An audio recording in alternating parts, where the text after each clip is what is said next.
Chers internautes, bienvenue. Nous méditons les textes du 5e dimanche du temps du carême, année liturgique A. Ces textes sont tirés du livre du prophète Ézéchiel, au chapitre 37, versets 12 à 14 pour la première lecture, de la lettre de Saint Paul apôtre aux Romains, au chapitre 8, versets 8 à 11 pour la deuxième lecture, et l'évangile tiré de Saint Jean au chapitre 11, verset 1 à 45. Avec le 5e dimanche, nous approchons considérablement de la fête de Pâques. Et c'est pourquoi les textes de ce dimanche nous laissent entrevoir une certaine joie. La joie, la victoire de la vie sur la mort. Et nous sommes invités donc à participer à cette victoire dans nos engagements au service de la vie au quotidien. Nous avons donc dans la première lecture tirée du livre d'Ézéchiel qui nous ramène au 4e siècle avant l'ère de Jésus. Nous avons affaire à un peuple qui est déporté, qui est en exil, et le prophète Ézéchiel intervient pour dire à ce peuple, pour raviver l'espérance à ce peuple, pour leur dire que le Seigneur ne les abandonne pas et qu'ils vont sortir de leur tombeau. À travers ce texte biblique, nous avons déjà une approche de l'idée de la résurrection. Et le prophète dira, je le cite, « Je vais ouvrir vos tombeaux et je vous en ferai remonter et je vous ramènerai sur la terre d'Israël. Vous saurez que je suis le Seigneur quand j'ouvrirai vos tombeaux et vous en ferai remonter. Ô mon peuple, je mettrai en vous mon esprit et vous vivrez. » Il y a là une idée de retour vers sa terre qui est comme un retour à la vie.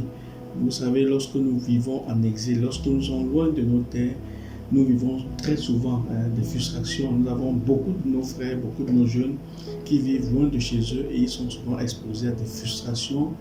Et le retour dans son pays natal, quand cela peut se faire dans de bonnes conditions, est toujours source de joie. Et c'est comme un retour à la vie. Et le Seigneur dit à ce peuple, vous allez donc rentrer sur vos terres, vous allez revenir à la vie. Il y a un mot qui revient souvent dans l'Ancien Testament et dans l'Évangile, le verbe sortir. Nous découvrons un Dieu qui fait sortir dans l'histoire de salut son peuple d'Égypte pour la terre promise.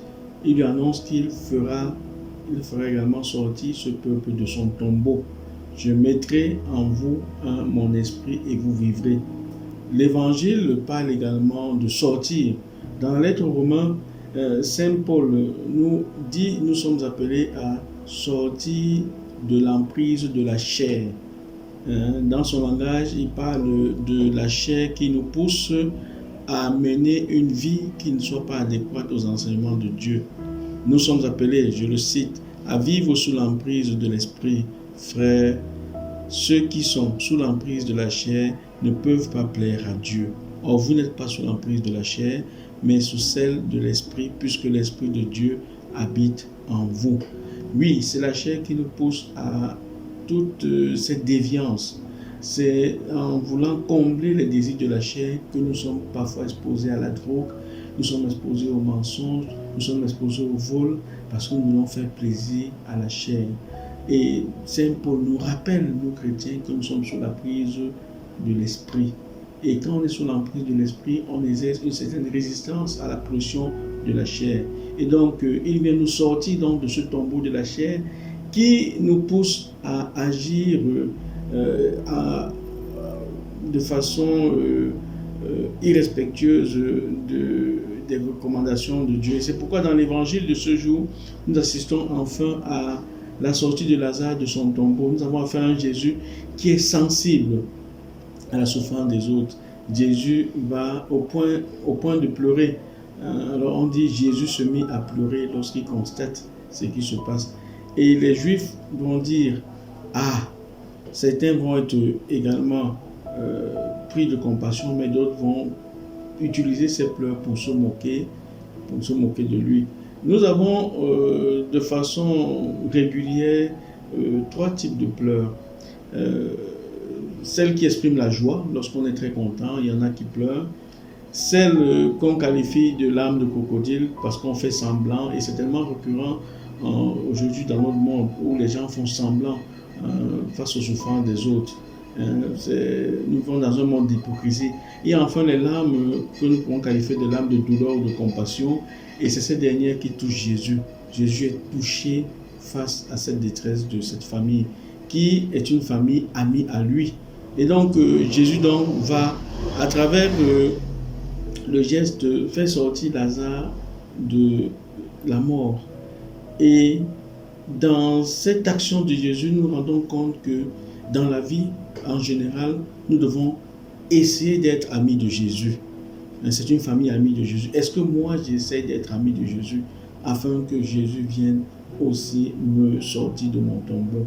Et les disciples savent que Jésus, en allant à Jérusalem, est en train marche vers la mort. Et Jésus, à travers la résurrection de Lazare, essaye de leur faire comprendre que la mort n'a pas le dernier mot avec lui. Nous devons retenir la déclaration solennelle de Jésus: je suis la résurrection et la vie, celui qui croit en moi, même s'il meurt, vivra. Dans les difficultés que vous pouvez traverser, même lorsque les gens vous ont déjà qualifié de mort, celui qui croit en Jésus ressuscitera. La mort ne peut pas avoir le dernier mot. Les difficultés ne peuvent pas avoir le dernier mot. Et puis nous avons la réponse de Marthe. Et quand le Seigneur le dit: crois-tu cela? Elle dit: oui Seigneur, je crois. En lisant cet évangile, nous prenons conscience d'une réalité importante.